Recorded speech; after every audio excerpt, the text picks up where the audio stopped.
Evangélicos e Democracia Brasileira. É o título desse livro aqui, ó. Veja. Evangélicos e Democracia Brasileira. O autor, Paul Freston. E aqui tem o subtítulo. Fé, Ética e Liberdade de Expressão em uma Sociedade Pluralista.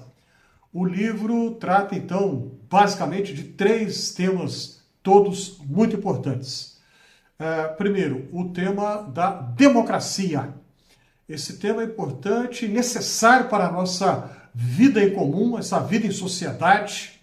Né? A extinção da democracia é um perigo gravíssimo, perigo muito grande, e Paul Freston vai tratar disso aqui. O segundo tema, a sociedade pluralista. O que é isso? É uma sociedade onde há grupos diferentes, que não é homogênea. Logo, ela é, evidentemente, heterogênea, porque tem grupos muito diferentes um do outro. E o terceiro tema, evangélicos.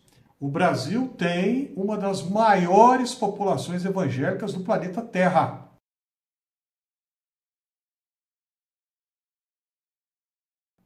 Isso mesmo. Primeiro país em número de evangélicos no mundo, Estados Unidos. O que não é surpresa, porque é um país, a população total deles é maior do que a nossa, e é um país de tradição protestante, então não é nenhuma surpresa. Segundo país no mundo em número de evangélicos, Brasil. Exatamente. Isso você acabou de escutar. Terceiro país, apenas uma curiosidade agora, pode ser não, tenho certeza que você vai se espantar. A China. Isso mesmo. É muito difícil saber com exatidão matemática precisa a quantidade de praticantes de qualquer tradição religiosa em qualquer lugar. A China não é exceção quanto a isso. Mas os estudiosos, especialistas no assunto, apontam a China como tendo uma população evangélica muito grande. Mas o foco do livro não é a China nem os Estados Unidos, é aqui, o Brasil. Então esses 3 temas muito importantes, né? A democracia, ainda mais em um ano como 2026, em que teremos eleições. A sociedade pluralista, vou repetir de propósito, é aquela sociedade onde há grupos diferentes, não há uniformidade, e a presença evangélica na nossa sociedade, que é muito grande, bastante grande mesmo. Paul Freston, se você não sabe quem é, eu vou falar a respeito dele para você. E vou começar pedindo permissão, que eu vou falar aqui na primeira pessoa do singular. Eu tenho o privilégio de conhecer o Paul Freston há muitos anos. Ele é um inglês naturalizado brasileiro, e ele gosta de falar nisso. Ele pode votar aqui no Brasil, porque obteve a cidadania do nosso país. É cientista político e tem o doutorado dele em ciência política, foi aqui no Brasil, na Unicamp. Tem um mestrado em teologia obtido no Canadá e a graduação que ele obteve lá no país dele, que é a Inglaterra. Paul Freston tem um repertório absolutamente vasto. É uma das pessoas que eu conheço que mais conhece sobre os chamados pais da igreja, os primeiros cristãos. É um tema que ele estuda há muitos anos já e tem um conhecimento profundo da literatura da patrística, né, dos chamados pais da igreja.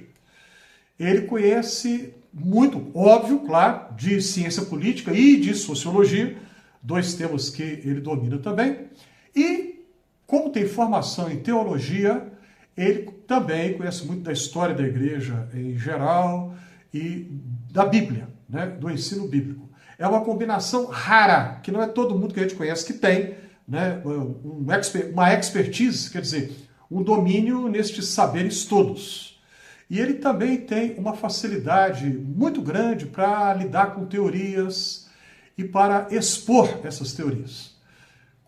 Como eu conheço o Paul há muitos anos, tem hora que eu chego até a duvidar, mas não é possível que o português não é a língua materna dele, porque ele se expressa em português, né, falando de uma maneira muito lúcida, muito fluente, enfim, tem um domínio completo da nossa língua. Fala português como um nativo, como se tivesse sido nascido e criado aqui.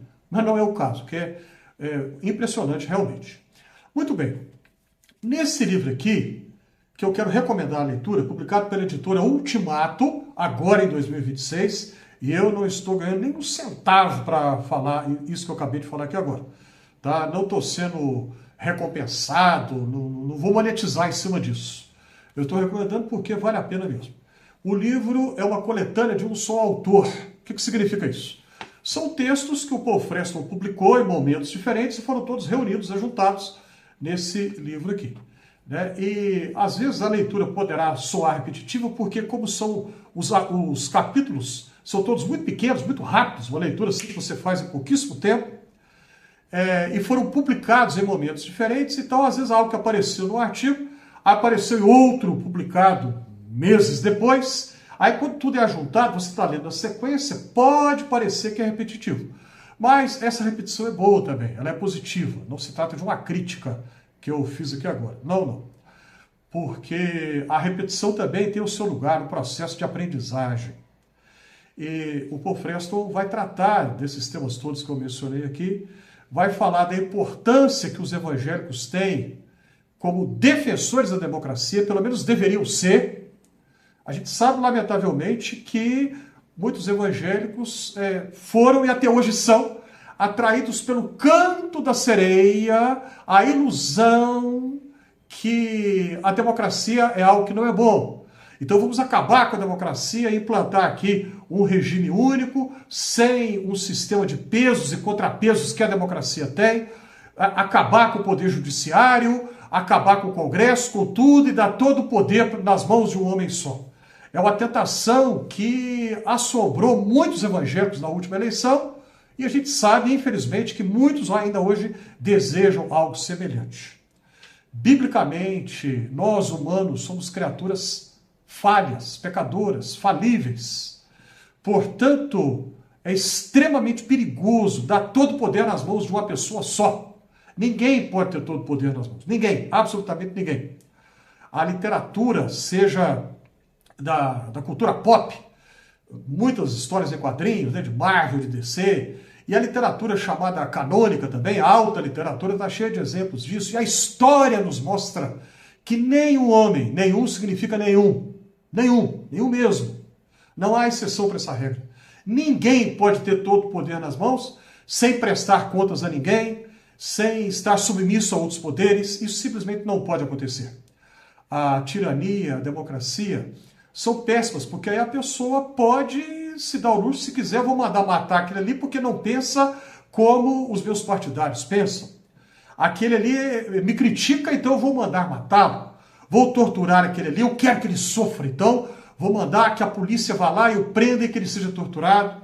Isso já aconteceu no Brasil, pelo menos 2 vezes, na época de Getúlio Vargas e agora mais recentemente, a última ditadura civil-militar, alguns dizem civil-militar empresarial.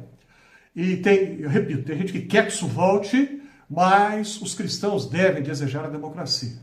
E o Paul Freston, de maneira muito corajosa e lúcida nesse livro, fala que os evangélicos, que são tantos no Brasil, não precisam de ter medo da sociedade pluralista, isto é, não precisam temer uma sociedade onde há grupos diferentes. A nossa tendência é de achar o seguinte: eu aceito a democracia se o meu grupo estiver no poder. Aí eu aceito. Se não é o meu grupo, então eu não aceito o resultado, vou derrubar, vou contra e vamos dar um golpe, vamos acabar com tudo, porque só vale se for o meu grupo. E aí o Paul Freston vai dizer, não, essa perspectiva não é certa de jeito nenhum. A gente não pode cair nessa tentação, que é uma tentação idolátrica, né? De idolatrar uma forma de governo, um líder político, um líder humano, como se fosse o escolhido de Deus, o Messias, o ungido de Deus, o salvador da pátria. Isso é o pecado da idolatria que ronda o ser humano desde sempre. João Calvino disse, o Paul Freston não fala disso aqui, eu estou lembrando aqui agora. João Calvino disse que o coração humano é uma fábrica de ídolos. E o Calvino acertou em cheio quando ele falou assim: nós criamos ídolos com uma facilidade muito grande. Ídolos que podemos ver, podemos escutar. Então, um líder humano muito facilmente pode se tornar um ídolo. E o cristão tem que rejeitar e dizer não à idolatria, seja ao mercado, ao modelo econômico vigente, seja ao Estado, seja uma forma de governo, seja um líder político, não podemos aceitar idolatria a nada. O mandamento da lei mosaica diz: não terás outros deuses diante de mim. Os evangélicos, em particular, né, são conhecidos no Brasil por criticarem outros grupos religiosos, dizendo: eles são idólatras. Com isso, não olham para o perigo que os ronda, que é o de idolatrar um líder humano, um modelo político, um partido político, e de dizer assim: cristão não vota no partido tal.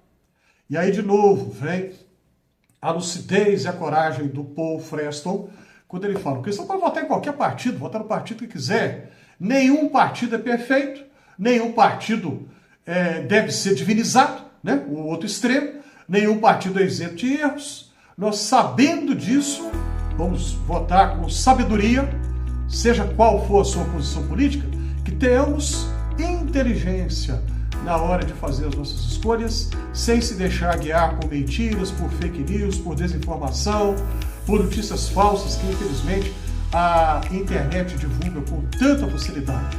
São os alertas que nós encontramos nesse livro Evangélicos e Democracia Brasileira, que eu quero recomendar a você que leia. Você já leu alguma coisa do Paul Freston? Ou você, quem sabe, foi aluno ou aluna dele? Ou talvez você já ouviu palestrar em algum evento aqui no Brasil?